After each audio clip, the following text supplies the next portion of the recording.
Odile nous demande ensuite où trouvez-vous vos ingrédients? Alors ça c'est une vaste question, puis c'est une question qui est absolument passionnante.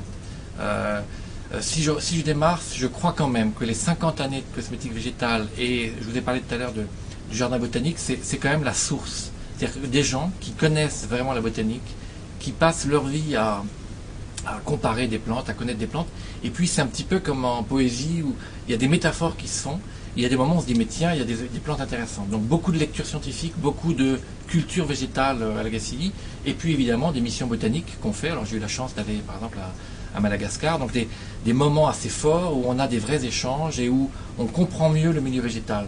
Et c'est cette source d'inspiration un petit peu généralisée qui fait qu'à un moment donné, on a je ne sais pas si on peut dire des fulgurances, mais en tout cas des connexions, des métaphores qui nous permettent de dire mais tiens, et si on allait chercher tel ingrédient.